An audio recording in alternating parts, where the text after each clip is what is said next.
வணக்கம். நான் உங்கள் டிரைவர் முத்து. இன்றைக்கி நம்ம எதை பற்றி பேச போகிறோம் அப்படின்னா, அன்றைக்கி நிறைய பேச நினச்சேன். ஆனால் பேச முடியாமல் போச்சுனால இன்றைக்கி அதை கொஞ்சம் தொடர்ந்துடணும் அப்படின்னு நினச்சிட்ருக்கேன். வேறு ஒன்றும் இல்லை, சரிங்களா?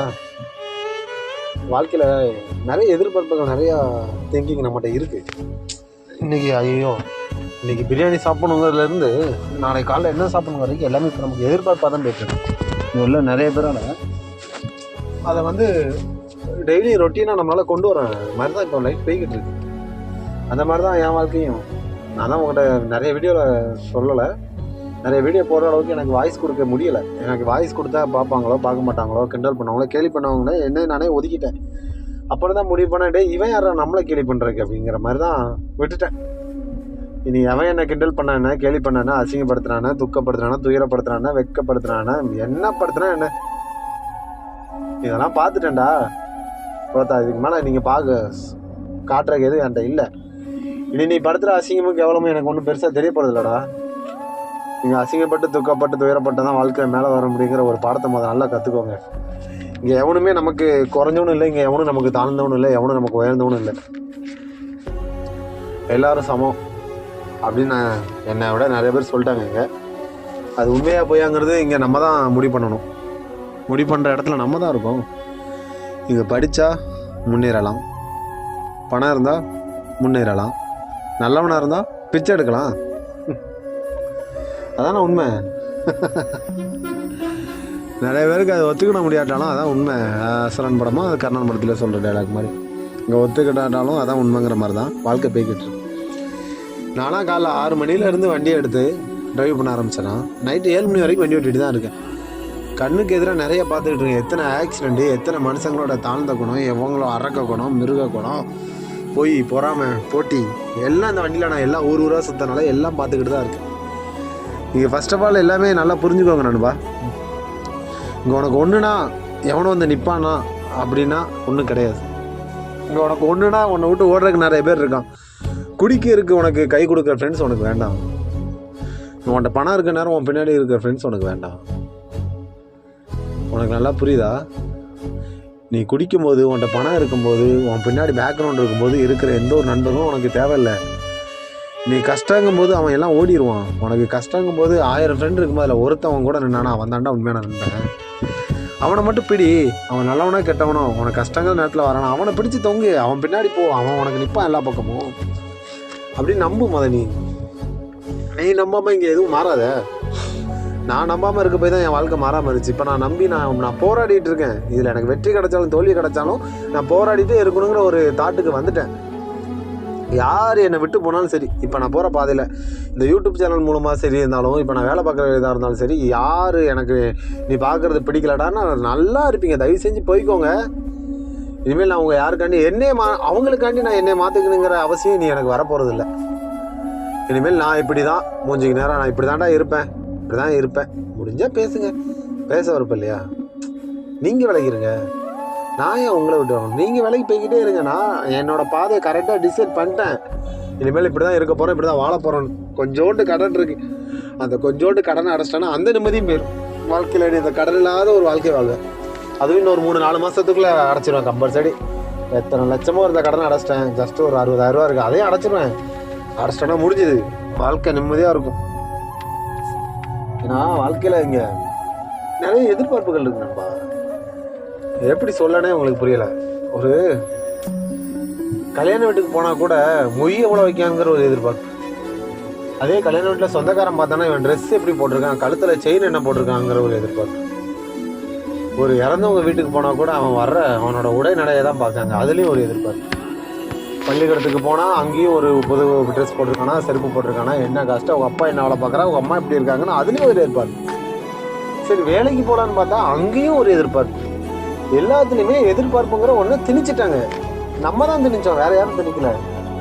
எதிர்பார்ப்புங்கிற ஒன்று திணிச்சு அந்த திணிப்பை அப்படியே திணிச்சு நம்ம திணிச்சுக்கிட்டே இருக்கோம். நம்ம ஜென்ரேஷன் அடுத்த ஜென்ரேஷன் எடுத்துச்சு எல்லாமே இதனால் ரொம்ப கொடுமையாக அனுபவிச்சுட்டு இருக்கோம். எங்கே போகிறதா இருந்தாலும் ஒரு ஹோட்டலுக்கு சாப்பிட போனால் கூட நம்ம டிரைவர் தானே, நம்ம காஸ்டியூமில் போனால் சப்ளையர் நவுல்றான். ஏன்னா நம்ம அழுக்காக இருக்கமா, நம்ம அவனுக்கு டிப்ஸ் கொடுக்க மாட்டோம்ல.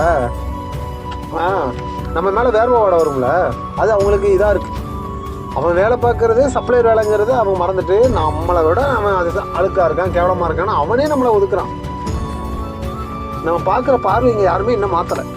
அதை தயவு செஞ்சு மாற்றணும். அது ஹோட்டலாக இருந்து சொல்லலை, கோயிலாக இருந்தாலும் அப்படி தான். ஒரு சரக்கு அடிக்கிற இடமா இருந்தாலும், பாராக இருந்தாலும், எதுவாக இருந்தாலும் ஒதுக்குறாங்க. இங்கே நிறைய பேர் ஐயோ காஸ்ட்டை சொல்லி ஒதுக்குறாங்க. நாங்கள் கீழ் ஜாதி, நீங்கள் மேல் ஜாதின்னு ஒதுக்குறதுலாம் இப்போ குறைஞ்சிட்டு நண்பா. அவங்க சொல்கிறவன் அவங்க முட்டாதனம் பண்ணிகிட்டு இருக்காங்க. அவங்க இங்கே மனுஷன் பார்த்தே ஒதுக்குறான். போட்டிருக்கிற உடையும், யூஸ் பண்ணுற ஃபோனும், பர்ஸில் இருக்கிற பணமும், போட்டிருக்கிற ஷூவும் தான் இங்கே ஒன்று டிசைட் பண்ணுது, தீர்மானிக்குது நீ ரிச்சா இல்லை புவராங்கிறது. இங்கே ஒரு ஏழை 2000 ரூபாய்க்கு ட்ரெஸ் நீட்டாக அடிச்சுட்டு போனால் அன்றைக்கி அவன் தான் பணக்காரன் அவன் நம்பிட்டு இருக்கான். ஒரு பணக்காரன் கிழிஞ்ச ட்ரெஸ்ஸை போட்டு ஹோட்டலுக்கு போனால் அவன் அன்றைக்கி பிச்சைக்காரன் தான் அவன் பார்க்கான். நம்ம பார்க்குற பார்வையில் தான் எல்லாமே இருக்கு. இப்படிதான் வாழ்க்கை போய்கிட்டு இருக்கு. எப்படியோ எங்கெங்கேயோ போனேன், இன்றைக்கி இப்படிலாம் நான் புலம்புவேன், பேசுவேன், இதெல்லாம் எடுத்து யூடியூப்பில் போடணும்னு நான் எதிர்பார்த்தேனா? இல்லை அதை நீங்கள் கேட்பீங்க தான், நீங்கள் எதிர்பார்த்தீங்களா? இல்லை நண்பா, நிறைய விஷயங்கள் மாறும். 28 வயசுலேருந்து 30 வயசுக்குள்ளே நம்ம வாழ்க்கை நம்மளை திருப்பி போடும் பாருங்க ஒரு திருப்பு. அந்த திருப்பு தான் நம்ம மாறுறதுக்கான ஒரு பெரிய ஒரு வாய்ப்பு. அதில் மாறினவன் தப்பிச்சிட்டான், மாறாதான் அடுத்தடுத்து இன்னும் போராடிக்கிட்டே இருக்கும். என்ன மாதிரி வாழ்க்கையில் போனால் திரும்ப கிடைக்காது ஒன்று, நேரம் தான் பிரதர். சத்தியமாக நேரம் கிடைக்காது. உங்களோட கோபம், வீராப்பு, வெட்டி பந்தா எல்லாமே ஒரு வயசுக்கு மேலே ஒடிஞ்சிரும். இதெல்லாம் என்னடா ஒரு வாழ்க்கைங்கிற மாதிரி நம்மளை மாற்றிடும். இங்கே ஃப்ரீ அட்வைஸ் தான் கொடுத்துட்டு இருக்கேன். அதனால் என்னடா இப்படியே பேசணும்னு நினச்சிட்டு இருக்காங்க. இதெல்லாம் சொல்கிறேங்க இங்கே ஆள் கிடையாது பிரதர். ஏதோ நான் ஒருத்தன் தான் சொல்கிறது கிடையாது. யூடியூப்பில் நிறைய பேர் சொல்லிட்டு இருக்காங்க. கேட்கறதுக்கு உங்களுக்கு நேரம் கிடையாது. காது கொடுத்து கேட்டால் தானே வீடியோ ஃபுல்லாக ஸ்டார்டிங்லேயே இவ்வளோ பெரிய வீடியோவாக என்னத்தை புலம்பிட்டு இருக்கான்னு நினச்சி விட்டா அதில் உள்ள இருக்கிற அர்த்தம் உங்களுக்கு புரியாது. சாதாரண ஒரு ஃப்ரீ ஃபயர் கேமும் சம்மந்தமே இல்லாமல் அது ஒரு சம்மந்தப்பட்ட ஒரு ரொமான்டிக் வீடியோவும் போட்டால் அது எண்டு வரைக்கும் உட்காந்து பார்த்துட்டு இருக்கீங்க. அதில் எந்த ஒரு அர்த்தமும் இல்லை. பார்க்குற பார்வைக்காண்டி அதை பார்க்கிங்க. ஒருத்தன் கத்தி கதறி என் வாழ்க்கையில் இதெல்லாம் நடந்துச்சுடா, இதெல்லாம் நீங்கள் பண்ணாதீங்க, இதெல்லாம் இந்த தப்பெலாம் நான் பண்ணேன், இந்த தப்பை நீங்கள் பண்ணாதீங்கடான்னு சொன்னால் கேட்குறதில்ல. இதுவே சினிமாவில் ஒரு ஹீரோவோ ஒரு டேரக்டரோ ஒரு இது சொல்லிட்டாங்கன்னா என்ன லெவல், வேறு லெவல் ஃபினிஷிங்கில் வச்சாப்புல படத்தில் கிளைமேக்ஸில் கொண்டு அட்வைஸ் பண்ணாப்புலாங்கிறத மட்டும் சொல்ல தெரியும். இதுவே நம்ம பட்டவன் நம்ம சொன்னோம்னா யூடியூப்பில் வேணடா சொல்ல போகிறான் காசுக்காண்டி சமயம் பண்ணி. அவங்களும் காசு கட்டி தான் நினச்சிட்டு இருக்காங்க. டிக்கெட் என்ன நீங்கள் சும்மா பார்த்துட்டு இருக்கீங்களா? டிக்கெட்டு ஓசியில் விட்றான் அவங்கள தேட்டருக்குள்ளே படம் பார்க்குறதுக்கு. அங்கே நீ பணம் கட்டி டிக்கெட் எடுத்து பார்க்குறடா, இங்கேயும் பணம் கட்டி நெட்டை கொடுத்து பார்த்துட்டு இருக்கடா. ரெண்டுமே ஒன்று தான். அவங்க முயற்சி பண்ணி சினிமாவுக்கு போயிட்டாங்க. இங்கே நிறைய பேர் முயற்சி பண்ணுறக்காண்டியே சினிமாவில் நுழையிறக்காண்டியே யூடியூப்னு ஒரு பிளாட்ஃபார்ம் எடுத்துகிட்டு இருக்காங்க. அவங்க கதை சொல்லி பணம் சம்பாதிக்காங்க, இவங்க வாழ்க்கையில் நடந்தது சொல்லி பணம் சம்பாதிக்காங்க. இங்கே எங்கே சுற்றி பார்த்தாலும் மணிங்கிற ஒன்று தான் ரொட்டீனில் வந்துக்கிட்டு இருக்கு. நல்லவன் அப்படின்னு சொல்லி இன்றைக்கி ஒரு ஹோட்டலில் எனக்கு பசிக்கு அப்படின்னு போய் சோறு கேட்டால் கொடுத்துருவாங்களா? இல்லை நான் ரொம்ப நல்லவன், எனக்கு ஒரு 10 லட்ச ரூபா கடன் இருக்கு, பேங்க்ல போய் எனக்கு பர்சனல் லோன் 10 லட்சம் கொடுங்க நான் நல்லவன்னு சொன்னால் கொடுத்துருவாங்களா? இல்லை படிக்கிற படிப்புக்கு நான் ரொம்ப நல்லவங்க, நான் இது வரைக்கும் தப்பே பண்ணதில்லை, எனக்கு ஃபீஸ் இல்லாமல் படிக்க வைங்க அப்படி சொன்னால் படிக்க வச்சுருவாங்களா? இங்கே எதுவுமே நடக்காது, எதுவும் மாறாது பிரதர். இங்கே மனுஷனை அடிமையாக்கிறதுக்கு பணம்னு ஒன்று கண்டுபிடிச்சி அடிமையாக்கிட்டு இருக்காங்க. ஜாதின்னு ஒன்று கொண்டு வந்தது நம்மளை இழிவுபடுத்துறதுக்கு, பணம்னு ஒன்று கொண்டு வந்தது நம்மளை கஷ்டப்படுத்துறதுக்கு. கேட்டால் இங்கே உழைச்சவங்க மட்டும்தான் பணம் சம்பாதிப்பான், பிரில்லியண்டாக இருக்கிறவங்க மட்டும்தான் பணம் சம்பாதிக்கும் கிடையாது. ஏமாத்துறவங்க மட்டும்தான் பணம் சம்பாதிப்பான். பிரில்லியண்ட்டுங்கிற வார்த்தை தூக்கி தூர போடுங்க. அவன் அதில் ஒரு ஏமாற்றத்தை கண்டுபிடிச்சு அதை அடுத்தவன் கண்டுபிடிக்க முடியாத அளவுக்கு நம்மளை அவன் ஏமாத்துறான்னா அவனால் பணம் சம்பாதிக்க முடியும், நம்மளால் ஏமாற முடியும். நம்ம ஏமாறினாதானே அவனால் பணம் சம்பாதிக்க முடியும். எந்த ஒரு பிஸ்னஸாக இருந்தாலும் 4 ரூபாய்க்கு தக்காளி வாங்கி 8 ரூபாய்க்கு விற்றா வாங்க தானே செய்கிறோம். 30 ரூபாய்க்கு அரிசி வாங்கி 40 ரூபாய்க்கு விற்றா வாங்க தானே செய்கிறோம். 850 ரூபாய்க்கு சிலிண்டர் நமக்கு மெசேஜ் வருது, 50 ரூபா எக்ஸ்ட்ரா கொடுத்தா இறக்குவானா, இறக்க தானே கொடுக்க தானே செய்கிறோம். இதுதான் பிஸ்னஸ். அப்போ ஏமாறுறது யாரு? நம்ம ஏமாறுறோம், அவன் ஏமாத்துறான். அப்போ பணம் அங்கே தானே போகும். ஏமாத்துறவன் தான் இங்கே சம்பாதிக்க முடியும். 10 ரூபாய்க்கு தோசை கொடுத்தா ஐயோ ஹைஜீனிக் இதில் எதுவுமே இருக்காது, சுத்தம் இல்லாத என்னங்கிறீங்க. அதே 50 ரூபாய்க்கு தோசை கொடுத்து அங்கே போய் சாப்பிட்றீங்களா? கேட்டால் அவனும் அதே என்ன அதே தானே. ஹோட்டலில் அவன் பெருசாக போட்டு 4 சேரை எக்ஸ்ட்ரா வச்சு பச்சை கலரில் லைட்டை போட்டு மக்களை கவர் பண்ணுறான். பட் பார்க்குற பார்வை தானே அங்கேயும் இருக்குது. அம்மாவனத்தில் 1 ரூபாய்க்கு இட்லி கொடுத்தா அது நல்லா இருக்காதுங்கிறீங்க. 40 ரூபாய்க்கு ஒரு கரண்டி சாம்பார் வச்சு கொடுத்தா அது நல்லா இருக்குது. இங்கே இதில் எதில் வேறுபாடு இருக்குது? ஒரே இட்லி ஒரே சாம்பார் தான், இருக்கிற இடம் மட்டும்தான் வேறு. ருசி அப்படிங்கிற ஒன்று வந்து நம்ம நாக்கு அடிமையாகி ருசிக்காண்டி போய் 2000-3000 காலி பண்ணிட்டு இருக்கோம். இங்கெல்லாம் எனக்கு டெய்லி 100 ரூபா தான் சாப்பாடு படி பிரதர். இந்த 100 ரூபாவில் நான் காலைல சாப்பாடு, மதிய சாப்பாடு, நைட் சாப்பாடு எல்லாம் சாப்பிடணும். இடையில டீ குடிக்கிறதுலேருந்து எல்லா செலவும் அந்த 100 ரூபாவில் தான் நான் பார்க்கணும். எப்படி ஓட்ட முடியும்? இந்த 100 வயசு தான் ஓட்டிகிட்டு இருக்கேன். எங்கே ரேட்டு கம்மியாக இருக்குது, எங்கே ரேட்டு கம்மியாக இருக்குன்னு தேடி தேடி தேடி பல நாள் இரவு, பல நாள் மதியம், பல நாள் காலையில் சாப்பிடாமே அழைஞ்சிரும். சில ஊருக்கு டிஸ்ட்ரிக்ட் போனோம்னா அங்கெல்லாம் சாப்பாடு ரேட்டு கூட. ஆனால் ஃபேமிலியில் சொல்ல முடியுமா, இல்லை உங்களை மாதிரி ஆட்களை சொல்ல முடியுமா? எப்படி சொல்றதுன்னு தெரியல. இன்னும் நிறைய பேசணும்னு ஆசையாக இருக்குது பிரதர். எனக்கு ஃப்ரீ டைம் கிடைக்க ரொம்ப கஷ்டம், வண்டி ஓட்டிகிட்டே தான் இருக்கும். தயவு செஞ்சு நம்ம சேனலை சப்ஸ்கிரைப் பண்ணுங்கள். என்னை மாதிரி நிறைய பேர் இருக்காங்க, பார்க்குற சேனலாம் சப்ஸ்கிரைப் பண்ணுங்கள், லைக் பண்ணுங்கள், ஷேர் மட்டும் பண்ணுங்கள். நீங்கள் லைக் கூட தேவையில்லை, சப்ஸ்கிரைப் பண்ணி ஷேர் பண்ணி டே மச்சான்னு சொல்லி சொன்னால் சப்ஸ்கிரைப் பண்ண போகிறோம். நீங்கள் ஒருத்தனை தூக்கி விடுங்க பிரதர், உங்களை இன்னொருத்தனை தூக்கி விடுவான். அது காசு பணம் கொடுத்துலாம் கிடையாது, உங்களாலையும் சாதிக்க முடியும். உங்களுக்குள்ளேயும் நம்ம எல்லாருக்குள்ளேயும் ஒரு வில்லா இருக்கான், ஒரு ஹீரோ இருக்கான், ஒரு பயந்தாங்குழி இருக்கான், ஒரு அரக்கன் இருக்கான், ஒரு ஆங்கிரி மேன் இருக்கான், ஒரு அழுகிறவன், முட்டாள்தனமான எல்லாம் நமக்குள்ள தான் இருக்கான். நம்ம அதை கண்டுபிடிச்சாதான், நம்ம கண்டுபிடிக்கணும். கண்டுபிடிக்கிற வரைக்கும் தான் இங்கே எல்லாமே. சின்ன வயசில் தள்ளி விட்டு நடந்தோம், அப்புறம் நடந்தோம், உருண்டோம், பிறந்தோம், பைக் எடுத்தோம், எல்லாம் எடுத்தோம். நம்ம கற்றுக்கிறதுனா அந்த மாதிரி தான் வாழ்க்கை. கற்றுக்கிட்டே இருப்போம். எவ்வளோ தூரம் ஓடுதோம் அவ்வளோ தூரம் ஓடுவோம், கற்றுக்கிடுவோம், எல்லாம் பண்ணிக்கிட்டே இருப்போம் பிரதர். எல்லாரும் மாறும், ஒரு நாள் மாறும் நினச்சா மாறும். அந்த மாதிரி தான் எல்லாரோட கஷ்டம் தானே. அழகான ஒரு வாழ்க்கை. மறுபடியும் நமக்கு ஒரு ஜென்மம்லாம் கிடையாது பிரதர். நீங்கெல்லாம் முட்டாதானே பண்ணிட்டு இருக்காங்க. மறுஜென்மம் இருக்குது, மறுஜென்மம் கிடையாது, கிடையவே கிடையாது. இருக்கிற வரைக்கும் ஜாலியாக வாழ்ந்துட்டு போகணும்னு நினச்சா அதுக்கும் பணம் தேவைப்படுது, படிப்பு தேவைப்படுது. அவன் நல்லா படிச்சா நீ படிக்கலன்னு அங்கேயும் இழிவுபடுத்துறாங்க. நம்ம படிக்காமல் நம்ம ஒரு வேலைக்கு போனால் கூட அங்கேயும் நமக்கு படிப்பு தான் மெயினாக தேவைப்படுது. படிச்சுட்டு வந்து படிக்காத வேலைக்கு போனால் அங்கே காசு தேவைப்படுது. பின்ன எங்கே வாழ இருக்கிறது? ஒரு வாழ்க்கை சந்தோஷமா இல்லை, எல்லாத்துக்கும் காசுன்னு ஒன்று கொண்டு வந்து வாழ்க்கையை பிளாக் பண்ணிட்டாங்க. பேங்கோட ஆதார் கார்டு ஒன்று கொண்டு வந்து சிவிலை பிளாக் பண்ணாங்க. கடன் இவன் கெட்டோம், இவன் கட்ட மாட்டான் அவனே முடிவு பண்ணிட்டான். ஃபினான்ஸ்னு ஒன்று கொண்டு வந்து, இஎம்ஐன்னு ஒன்று கொண்டு வந்து நம்மளை ரோட்டை அலைய விட்டானுங்க. மகளிர் லோன் ஒன்று கொண்டு வந்து நம்மளை தெருத்தரும் அலைய விட்டானுங்க. வட்டின்னு ஒன்று கொண்டு வந்து அதை பிச்சை எடுக்க விட்டானுங்க. எல்லாமே நம்ம பணம் தானே. பணம் மட்டும்தான் டிசைட் பண்ணுது. பணம் பணம் பணம். சாப்பிடணும்னா பணம், வாழணும்னா பணம், ட்ரெஸ் எடுக்கணும்னா பணம், எல்லாத்துக்கும் பணம். பணம்னு ஒன்றை வச்சு நம்மளை அடிமையாக்கி நம்மளோட வாழ்க்கையவே அதில் நாசமாக்கி, எந்திக்க முடியாத அளவுக்கு கடனாளி ஆக்கி, திரும்பியே பார்க்க முடியாத அளவுக்கு ஒரு கோழையாக்கி எல்லாம் போச்சு வாழ்க்கை. சொன்னா நிறைய சொல்லிட்டு இருக்கலாம் நண்பா. நாளைக்கு மீண்டும் சந்திப்போம். நம்ம சேனலில் டிரைவர் முத்து எல்லாரும் சப்போர்ட், ஃபேஸ்புக் பேஜ், இன்ஸ்டாகிராம் என்ன டிரைவர் முத்து போட்டு தான்.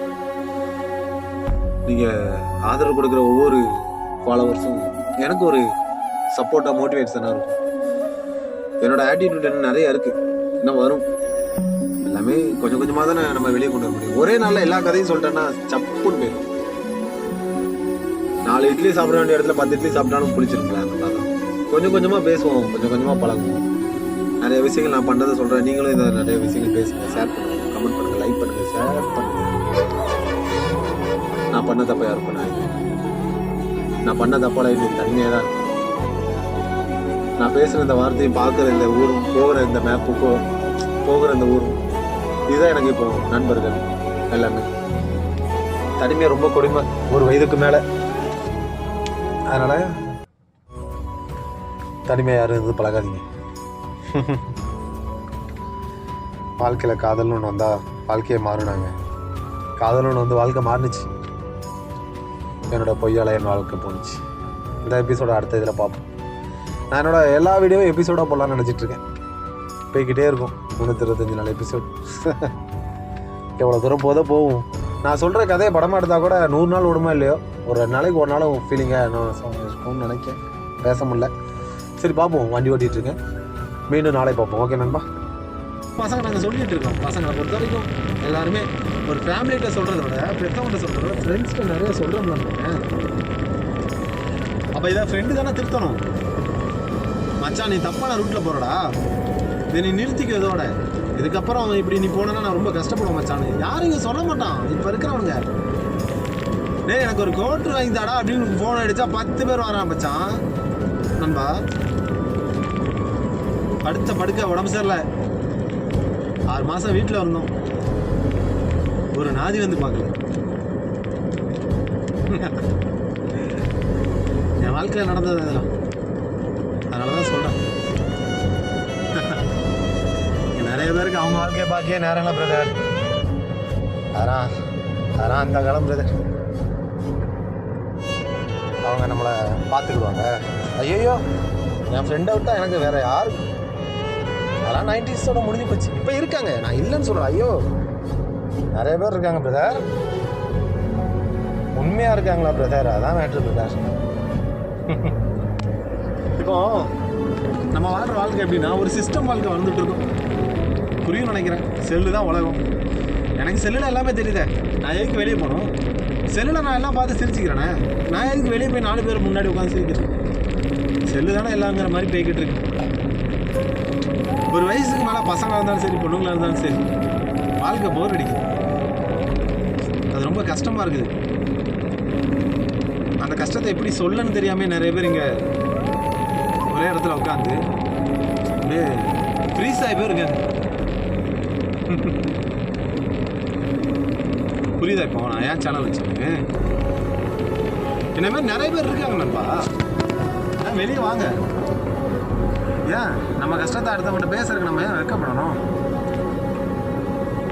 வெளியே வந்து பேசுங்க நண்பா. பேசுனா பாதி கஷ்டம் போயிடும். பெற்றவங்களால வழி தான் கட்ட முடியும் நண்பா. நண்பனால தூக்கி தான் விட முடியும். கெட்டவங்களால வாய் வார்த்தை சொல்ல தான் முடியும். நம்ம தான் நண்பா முயற்சி பண்ணணும். நீ தோக்குறியா? இல்லை நான் அடுத்தவங்களை சொல்கிறேன். நான் ஜெயிக்கிறேன்னா நான் தோக்குறேன், நான் தானே நண்பா முடிவு பண்ணணும். எனக்கு எய்த்தாப்பில் இருக்கிறவனே என் பக்கத்தில் இருக்கிறவனே பக்கத்து வீட்டுக்காரன் என் சொந்தக்காரன் எப்படி முடிவு பண்ணலாம்? இவன் தோத்துருவான், இவனால் முடியாது, இவன் வேஸ்ட், இவன் இதுக்கு முன்னாடி வாழ்க்கையில் எல்லா சூழ்நிலையும் இவன் தோத்துருக்கான், இதுலேயும் இவன் தோத்துருவாங்கிறது இவங்க எப்படி முடிவு பண்ண முடியுங்கிறேன் நான். அப்படி தான் ப்ரோ என் வாழ்க்கை போய்கிட்டு இருக்கு.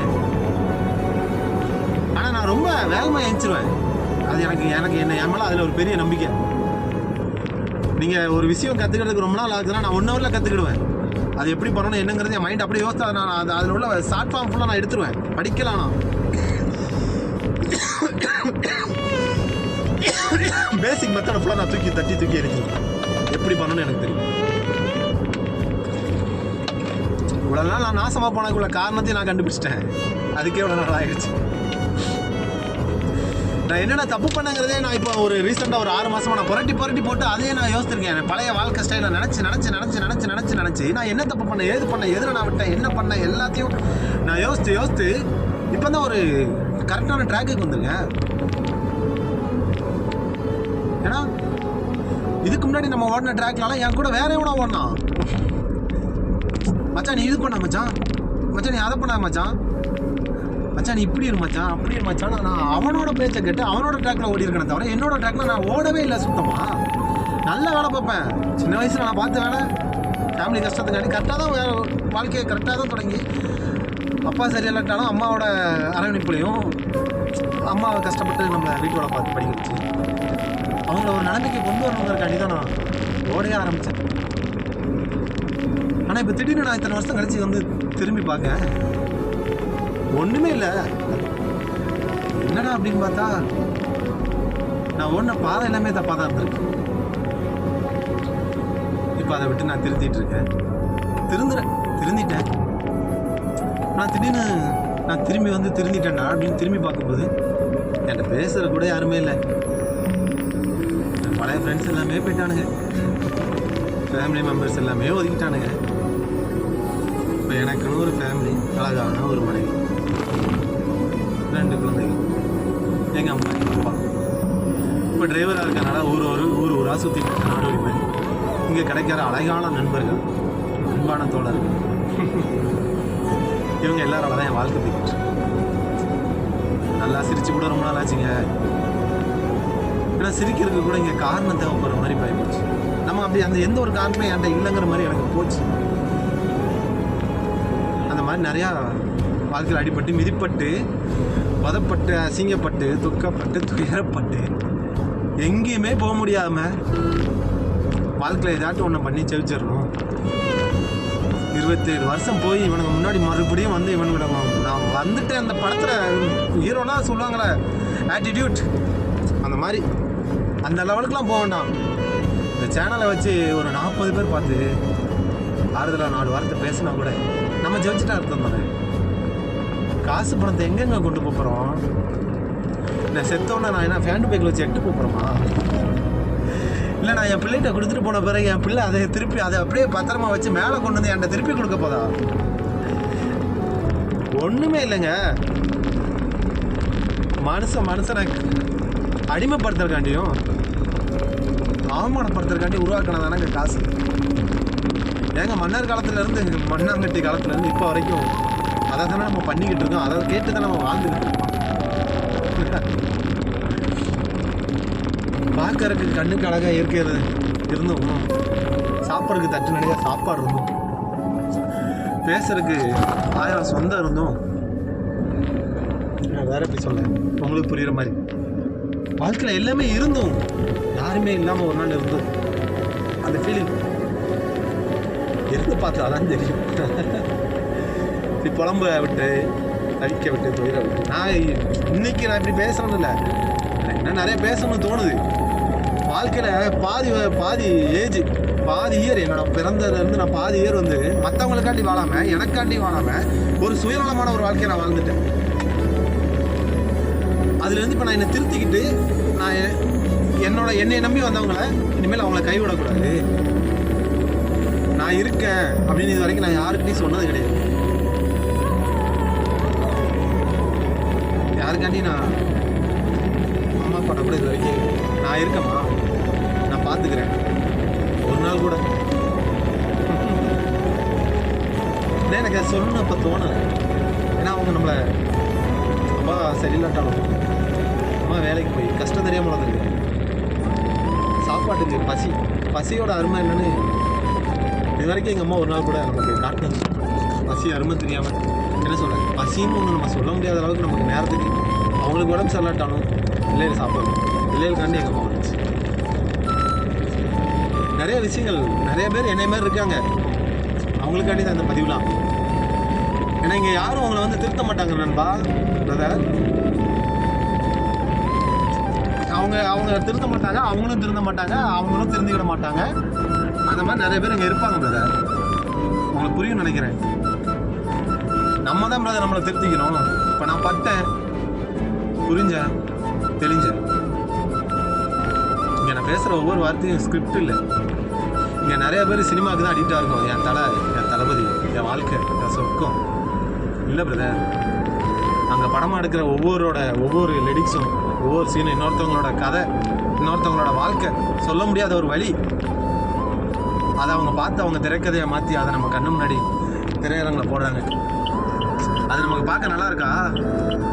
நானுமே 1ஆம் தேதி உழைப்பாளர் தினத்துக்கு எல்லாரும் முன்னாடி ஜம்மு நிற்பண்டா சிவகார்த்திகேயன் சார் சொல்லும் போது நல்லா இருக்கா?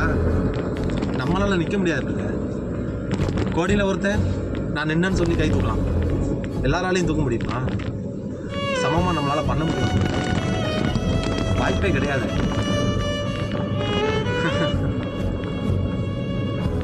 முடியாது பிரதர்.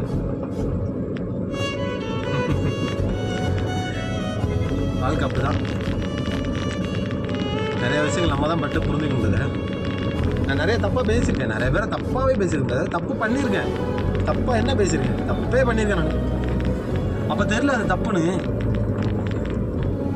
அப்போ தான் கொஞ்சம் கொஞ்சமாக எல்லாத்தையும் விட்டு மாறி. ஆனால் எனக்கு ஒரு விஷயம் நல்லா புரியலை. எனக்கு அது எப்படி பேசணும்னு தெரியல. ஆனால் ஒரு விஷயம் எனக்கு வாழ்க்கையில் சுத்தமாக புரியல நண்பா. ஒருத்தன் திருந்தும் போது ஏன் அவனுக்கு திருந்தருக்கு யாருமே சான்ஸே கொடுக்க மாட்டேங்கிறாங்க? அவன் இன்னமும் அப்படி தான் இருப்பான், அவன் பழைய மாதிரி தான் இருக்கான் அப்படின்னே ஏன் எல்லாரும் முடிவு பண்ணிட்டு இருக்காங்க? ஏன் நம்மளால திருந்த முடியாது? அவருக்கு திருந்தணும்னு ஒரு வாய்ப்பு, திருந்திட்டம்மா அப்படின்னு சொல்லும்போது அம்மா பெற்ற பிள்ளைக்கு என்றைக்குமே வாய்ப்பு கொடுக்கும். அது அடுத்து 3வது உள்ளவங்க சொல்கிறேன், கெட்ட மனைவியாக இருந்தாலும் யாராக இருந்தாலும் ஏன் அந்த வாய்ப்பை கொடுக்க முடியல? அது என்ன காரணம் எனக்கு புரியல. இந்த மாதிரி நிறைய பேர் நைட்லாம் தூங்காமல் இருக்காங்க. இங்கே டிப்ரெஷனுங்கிறது வேறு எங்கேயுமே கிடையாது. டிப்ரெஷனுங்கிறது நம்ம லைஃப்பில் டெய்லி நம்ம நடக்கிற விஷயங்களை வச்சு ரொட்டீனில் தான் டிப்ரெஷன்